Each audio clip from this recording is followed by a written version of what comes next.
Hi friends, good morning. నేను మీ ఇంటబాయ్ సాయి కుమార్. ఇవాళ topic వచ్చి వన్ ఆఫ్ ది సబ్స్క్రైబర్ అడిగారు. మాకు స్టార్టప్ కంపెనీలో ఒక జాబ్ వచ్చింది, బట్ వాళ్ళు ఏమంటున్నారంటే శాలరీ ఇవ్వమంటున్నారు. శాలరీ ఎప్పటిదాకా ఇవ్వమంటున్నారు? ఫస్ట్ 4 or 5 months శాలరీ ఇవ్వమంటున్నారు. ఒకవేళ నామినల్గా 4,000 5,000 ఒకవేళ ఎక్స్పెన్సెస్కి ఇంటర్న్షిప్ లాగా ఇస్తే ఇవ్వచ్చు అని కూడా చెప్తున్నారు. అట్లాంటి పరిస్థితుల్లో మేము జాబ్ చేయొచ్చా లేదా అనేది క్వశ్చన్. దీనికైతే నేను ఇచ్చే సజెషన్, నా పర్సనల్ ఎక్స్పీరియన్స్ ద్వారా ఇచ్చే సజెషన్ అయితే హ్యాపీగా చేరండి. ఎందుకు చేరమంటున్నానంటే, ప్రజెంట్ ఉన్న మార్కెట్లో ఫ్రెషర్స్కి జాబ్ దొరకడం అనేది చాలా కష్టంగా ఉంది. ఎంత కష్టంగా ఉందంటే, పర్సనల్గా మా చుట్టాల అబ్బాయిలో వాడు మంచి టాలెంటెడ్, స్కోర్ కూడా బాగానే ఉంది, కానీ ఎంఎన్సీలో కానీ జాబ్స్ ఇంకా రావట్లేదు. ఒకవేళ వచ్చిన ఆఫర్ లెటర్ అనేది రిలీజ్ అవుతుంది, కానీ జాయినింగ్ లెటర్ అనేది చాలా లేట్గా రిలీజ్ అవుతుంది. అది ఎప్పుడు రిలీజ్ అవుతుంది అనేది ఎవరు చెప్పలేదు, ఎవరు చెప్పలేరు కూడా. అందువలన ఏంటంటే, ఇటువంటి ఆపర్చునిటీ వచ్చినప్పుడు ఒకవేళ రాకపోతే వదిలేయడమే, వస్తే మటుకి వదులుకోవద్దు. ఎందుకు ఇంత గట్టిగా చెప్తున్నానంటే, స్టార్టప్ కంపెనీ ఒక 4 months, ఈ 4 months అనేది, ఈ 4 months మీరు ఖాళీగా ఉంటే ఏమొచ్చింది? ఏమీ రాదు. ఈ 4 monthsలో మళ్ళీ ఎవరో ఒకళ్ళు, నేను కానీ నాలాంటి వాళ్ళు ఎవరో ఒకళ్ళు ఒక కోర్స్ చెప్తారు. దాని మీద ఇంట్రెస్ట్ బట్టి మళ్ళీ ఒక కోర్స్కి వెళ్ళిపోయి, ఆ కోర్స్కి ఒక 20,000, మళ్ళీ మనం ఉండడానికి ఎక్స్పెన్సెస్ ఒక 20,000, 40-50K అయిపోద్ది.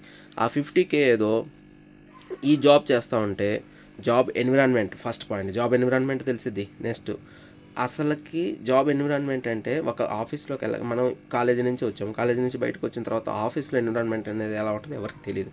అది మనం ఫేస్ చేయాలంటే ఇట్లాంటి కంపెనీస్లో చేయడం బెస్టే.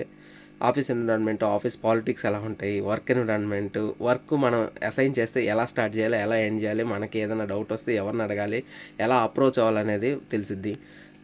నెక్స్ట్ వచ్చేసరికి శాలరీ ఇచ్చినా ఇవ్వకపోయినా వాడిచ్చే 6 months of experience or 4 months of experience, ఒకవేళ మీ వర్క్ నచ్చితే తర్వాత వాడే రిటైన్ చేసేసుకొని, లేదు మేము మీకు ఇంత ఆఫర్ చేస్తాం, మీరు కంటిన్యూ చేయండి. లేదు, అదే టైంలో ఆ ఎక్స్పీరియన్స్ మీద మీరు బయట ట్రై చేస్తే ఇంకా మంచి ఆపర్చునిటీ వస్తే మీరు వెళ్ళిపోవచ్చు. సో గుడ్డిలో కన్నా మెల్ల బెటర్ అంటారు కాబట్టి, అదేవిధంగా అసలు జాబ్ చేయకన్నా ఉన్న ఫ్రీ ఇంటర్న్షిప్ కావచ్చు, లేకపోతే నామినల్ అమౌంట్కైనా పనిచేయడం అనేది నా దృష్టిలో అయితే బెటర్ థింగ్. ఇంకా ఇది ఒక్కొక్కరిది ఒక్కో డెసిషన్ ఉంటుంది. నేను ఇచ్చే సజెషన్ అయితే బెటర్ థింగ్. అటువంటి ఆపర్చునిటీ వస్తే మటుకు వదులుకోవద్దు, చెయ్యండి అనే చెప్తాను నేను. నెక్స్ట్ వచ్చేసరికి బెంచ్ పాలసీ గురించి కూడా నెక్స్ట్ వీడియో రాబోతుంది. బెంచ్ పాలసీ, ప్రతి కంపెనీలో బెంచ్ పాలసీ అనేది తగ్గించేశారు. రీసెంట్గా నేను చేసే కంపెనీలో కూడా బెంచ్ పాలసీ తగ్గించేసి చాలామందికి వెళ్ళిపోండి ఆర్ ఫోర్స్ఫుల్ రిజిగ్నేషన్ ఇచ్చేసి చెప్తున్నారంట. నేను ఈ మధ్య కనుక్కున్నాను, చాలామందిని ఎంక్వైరీ చేశాను. దాని మీద కూడా అటువంటి పరిస్థితి వచ్చినప్పుడు ఏం చేయాలి, ఎలా ఫేస్ చేయాలి అనేది మటుకే నేను ఒక వీడియో చేయబోతున్నాను.